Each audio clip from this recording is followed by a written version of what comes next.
জয় জগন্নাথ। আজকে জগন্নাথ দেবের রথযাত্রা।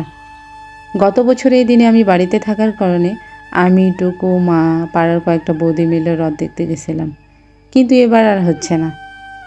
আমি যেখানে থাকি সেখান থেকে রথ অনেক দূরে। কর্তামশাই যেহেতু অফিস আছেন, সেহেতু আমাকে নিয়ে যাওয়ার কোনো প্রশ্নই ওঠে না। আজকে সকালটা শুরু হয়েছিল ঝলমলে রোদ দিয়ে।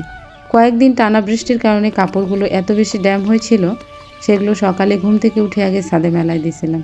সেগুলোই নিয়ে আসলাম, ভাঁজ করে রাখলাম। এখানে কালকের কিছু ক্লিপস আছে। সেটা হচ্ছে কালকে খালা, আমি আর পাশের একটা ভাবি সহ ঘুরতে গেছিলাম এদিকে। এদিকে আবার মাছ চাষ করা হয়, অনেক বড় বড় পুকুর। দেখে মনে হবে যে বিল, কিন্তু আসলে সেটা না। মানে পুকুরগুলোই অনেক বড় বড়, একসাথে অনেকগুলো পুকুর। দেখে খুব ভালো লাগছিল। এবার কাজের কথায় ফিরি। সকালবেলা কর্তামশের জন্য তৈরি করছিলাম রুটি, ঘি দিয়ে রুটি, সাথে ছিল মিষ্টি আর কিছু ড্রাই ফ্রুটস। আর আমার জন্য তৈরি করে নিয়েছিলাম দুধ দিয়ে ওটস, আর সাথে ছিল দই। এটা খেয়ে আজকে সকালটা পার করলাম। জগন্নাথ দেবের সবাইকে আবারও শুভেচ্ছা জানালাম। জয় জগন্নাথ। জগন্নাথ দেব সবার মঙ্গল করুক, এই কামনাই করি।